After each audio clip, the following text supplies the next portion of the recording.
New Welcome to Gatlin, The Sights and Sounds of Children of the Corn, an interview with production designer Craig Stearns and composer Jonathan Elias. New It Was the 80s, an interview with Linda Hamilton.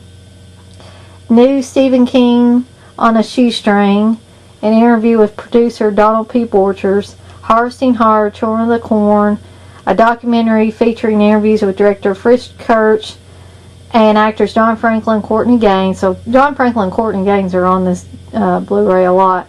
Theatrical trailer, original storyboard art, poster and still gallery, and the original title sequence art.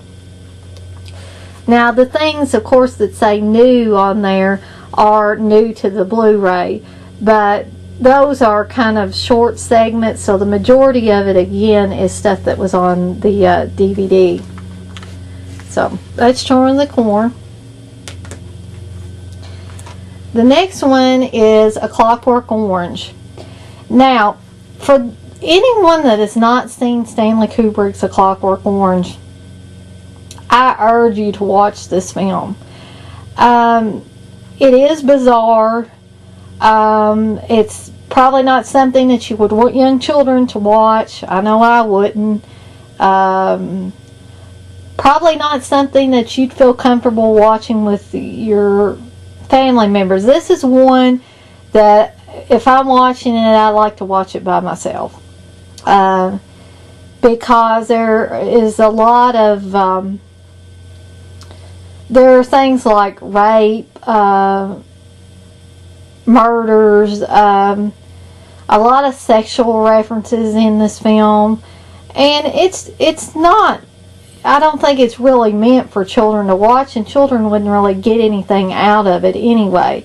It deals with a gang in England, a gang of young men. I think if you've ever read the book A Clockwork Orange, I believe the young men are actually 14 or 16 years old. Of course, Malcolm McDowell plays the leader of this gang in the movie version, and it's obvious that he's a lot older than the character was portrayed in the book. So I think even though these things are horrendous that are going on, the rapes and the murders and all that, and the beatings, I think it would be more unsettling if they had used, and they probably wouldn't be able to use underage kids to do this. They would have to be at least 18 to be able to show the nudity and things like that. So I think at that time they knew that they wouldn't be able to use any young actors for this part, and that's probably why they settled on Malcolm McDowell and the other guys who played his gang members or his buddies in this film. But it concerns a gang of young men who pretty much, like I said, they go around raping women and beating up these bums in alleys and tunnels, and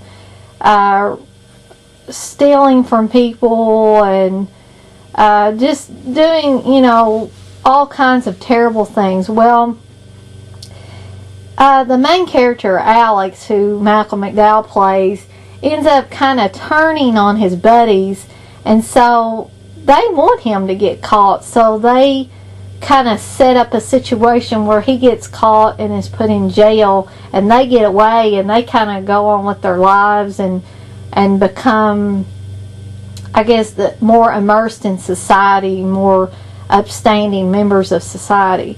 Meanwhile, Alex is in jail, and he's none too happy about that. So it comes, eventually they want to do an experimental treatment on some criminals, and so he really wants to get out of jail, and so he thinks this is a way he can get out of jail, so he agrees to the experimental treatment. What the experimental treatment turns out to be is they shoot him full of some kind of drug that will make him physically ill, you know, vomiting and everything. He just gets really, really sick. So after giving him this drug that they know is going to make him sick, they force him to watch the most horrible things, horrible films, women being raped, people being murdered, people being in wars and things like that, and people getting stabbed, just all kinds of things. So when this drug starts working on him and he's seeing these things, he becomes sick. So he comes to associate the violence with being ill. There's another thing where he is really interested in the music of Beethoven. Well, there's one experiment that they do where they play music, some of Beethoven's music. So not only is he sickened by violence, but he is also sickened by hearing Beethoven's music. So then they kind of, after they do the experiments on him, they say, well, you're an upstanding citizen now, we're going to return you back to society. Well, he goes, at this point you kind of feel some sympathy for the character, whereas at the beginning of the film you had no sympathy for the character, or at least I didn't.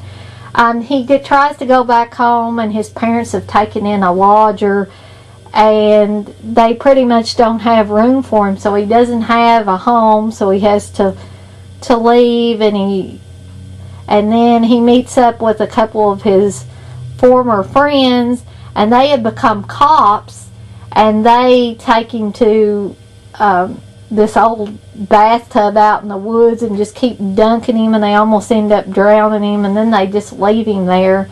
So he stumbles back to a man's house where he and his friends had previously attacked the man and raped and evidently killed the man's wife.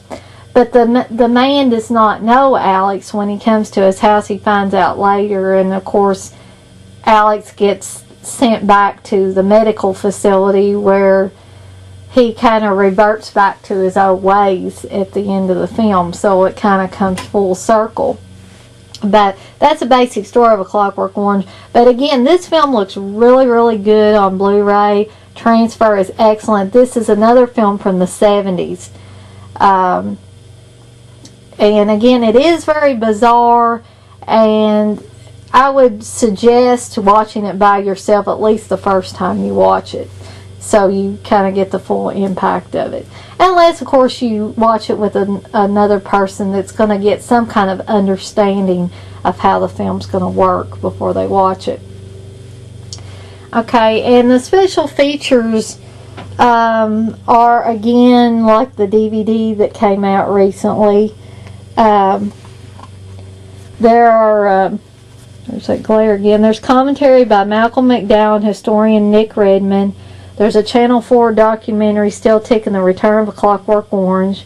New featurette, Great Bolshevik Yarblokos, Making A Clockwork Orange, Career Profile of Lucky Malcolm, and that's in high definition.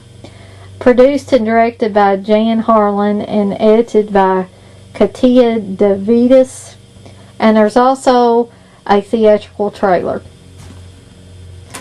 Okay, the next one is Misery, and wow, what can I say about this movie? I mean, it's an excellent movie anyway, but this is one of the main reasons for getting a Blu-ray player and a high definition TV is to watch films like Misery, because this movie is breathtaking.